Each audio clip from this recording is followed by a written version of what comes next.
Olá, alunos, tudo bem? Vamos dar continuidade à nossa aula de radiologia convencional com contraste. Hoje nós vamos passar a aula 7, tá? É a nossa penúltima aula desse conteúdo. Eu espero que vocês estejam estudando em casa, estejam aproveitando esse tempo para assistir quantas vezes forem necessárias a aula, tá? E em caso de dúvidas, eu estarei com vocês, ok? Então vamos dar início? Vamos lá. Hoje nós vamos falar da anatomia radiológica contrastada do sistema urinário. Antes de iniciar, vamos dar uma leve revisada. O nosso sistema urinário ele é formado por quê? Por dois rins direito e rins esquerdo. Sendo que o rim direito ele é um pouco mais baixo que o rim esquerdo, tá? É formado por dois ureteres, tá? Um em cada rins, interligados à nossa bolsa reservatória, que é a nossa bexiga, tá? Logo abaixo nós temos o quê? A nossa uretra, que emite a liberação do quê? Do líquido armazenado na bexiga, purificado pelos rins, tá? Retirado esses excessos da nossa corrente sanguínea. Então vamos lá? Aqui nessa imagem vocês estão vendo a anatomia funcional e vocês estão vendo a anatomia radiográfica, tá? Aqui dá para ver bem os cálices, tá? Dos rins, não dá para ver o rins no seu formato, tá? No seu formato de um grão de feijão, mas dá para ver os cálices sim, onde ocorre a filtração glomerular do sangue. Dá para ver os ureteres, tá? Aqui nós vemos a bexiga e logo abaixo não deu para ver, que seria a uretra, tá? Então vamos lá. Exames radiológicos do sistema urinário. Nós temos a urografia excretora, urografia retrógrada, cistografia e uretrocistografia miccional, tá? Como nós preparamos o exame? Anamnese sobre as possíveis reações alérgicas ao iodo, que é o quê? O contraste utilizado para visualização do sistema urinário, tá? Contraindicações: hipersensibilidade ao contraste, a base química de iodo, anúria, ausência de vontade de urinar. Por quê? Porque nós sabemos que o contraste ele tem que ser liberado muito rápido após o exame. Com a ingestão de líquidos você vai ajudar a micção, tá? Diabetes, tem que ter preparo especial para o paciente diabético.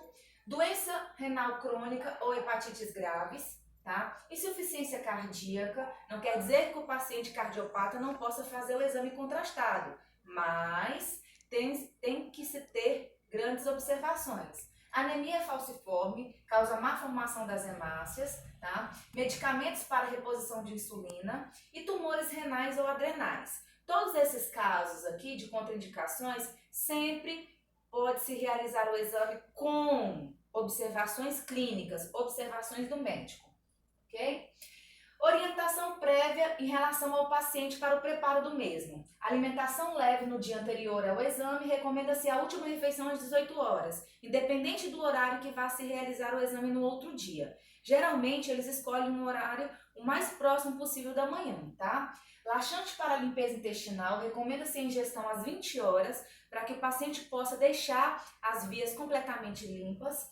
Jejum mínimo de 8 horas antes do exame, incluindo restrição de líquido, tá? Para que a bexiga fique totalmente ausente de líquido. Urinar o volume máximo possível antes de se dirigir à sala de exame, tá? Aqui nós estamos vendo uma paciente já em preparo para o exame, ok? O médico está administrando o contraste via intravenosa ou endovenosa, ok? Vamos lá. A nossa primeira imagem aqui é anteroposterior. A paciente está deitada sobre a mesa de radiografia, tá? É uma radiografia simples, antecede a injeção de contraste. Dá para vocês observarem na aula de vocês em casa, abrindo os slides, que na radiografia apresentada não dá para ver o sistema urinário. Por quê? Porque o contraste vai alcançar os tecidos moles do sistema urinário e vai se conseguir melhor a visualização. Então, nesse caso, não. É um exame simples.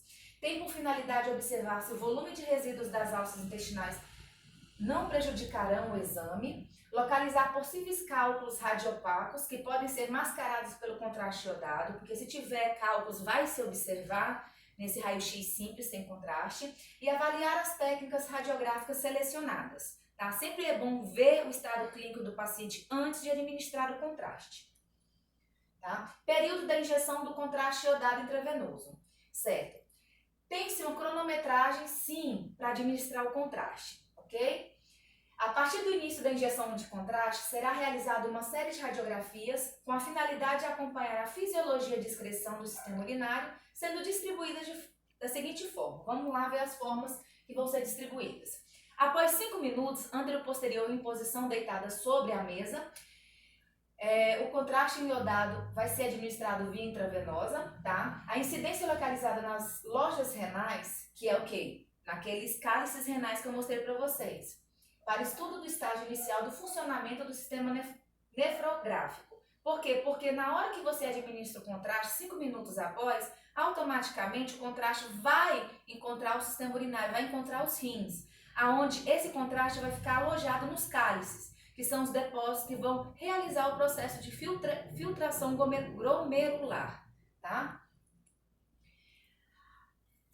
Após 10 minutos, de 5 a 10 minutos após a injeção, a incidência localizada com compressão das lojas renais, dos cálices, como eu falei para vocês, para o estudo do estágio de filtração e eliminação pelo sistema pielocalicial. O que significa? Vai se ter compressão sobre a região, tá? E a radiografia vai ser relacionada à compressão dos rins, para que seja printado com contraste esses cálices renais. Tá? Mas também temos a incidência panorâmica sem a necessidade de compressão da região.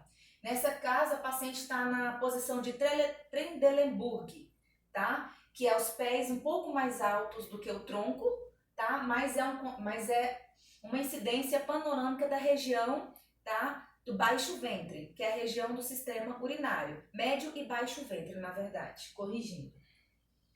Aí nós temos a posição lateral direita, né, e lateral esquerda, após 20 minutos do início da injeção de contraste iodado intravenoso, tá? A paciente vai ficar em um ângulo de mais ou menos 45 graus, tá? Levantando as partes direita e esquerda para visualização melhor do rim que o médico tiver pedido no exame.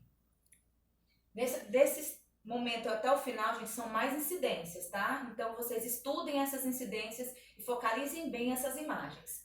Prova pós-miccional. Quando acontece isso? A paciente, após ter tomado o contraste, após 10, 20 minutos, ela vai fazer a primeira micção dela, tá? Para que o quê? Para que veja a bexiga, principalmente a bexiga, os ureteres e a uretra, a limpeza dessa região. No término do exame, deve-se observar o paciente por um período mínimo de 30 minutos, a fim de se certificar que não há risco de reação alérgica ao contraste de efeito tardio. Então, se o paciente não tiver grande quantidade de micção durante o processo ou após o processo, ele vai ficar 30 minutos no mínimo no ambulatório de imagem. Para quê? Para que se observe se o paciente vai ter algum tipo de reação química alérgica ao contraste administrado.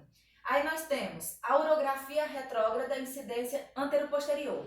A urografia retrógrada é um exame não funcional do sistema urinário, durante o qual o meio de contraste é introduzido diretamente no sistema pielocalicial através de cateterização por um urologista. E nesse caso, o contraste vai ser colocado pela via urinária mesmo, vai se passar uma sonda e liberar o contraste diretamente no sistema urinário direto. Este procedimento é indicado em pacientes com obstrução ou disfunção renal, nos quais o sistema coletor da pelve renal e os ureteres têm de ser examinados. Proporciona melhor visualização de pequenas falhas de enchimento pelo material de contraste da pelve renal e dos ureteres, e é possível visualizar diretamente as estruturas internas de um ou de ambos os rins e ureteres. Lembrando, são 2 rins, direito e esquerdo, 2 ureteres, entendeu? Uma bexiga que é o reservatório e nós temos a uretra para liberação de micção, ok? O contraste vai ser colocado, nesse caso, diretamente pela uretra, tá? Que é a terminação do nosso sistema urinário de eliminação, ok, gente? Vamos lá. A urografia retrógrada, incidência antero-posterior, tá? Nós temos a incidência antero-posterior simples, pielografia e a uretrografia.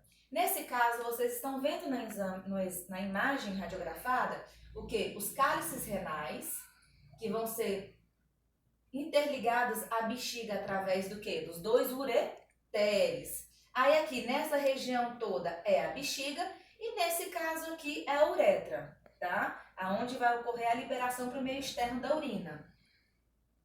Aí nós temos a cistografia, incidência anteroposterior, oblíqua e lateral, anteroposterior, oblíqua, esquerda, oblíqua, direita, tá? Aí vocês estão vendo logo abaixo as incidências já radiografadas, anteroposterior e oblíqua posterior a 45 graus, como eu falei para vocês.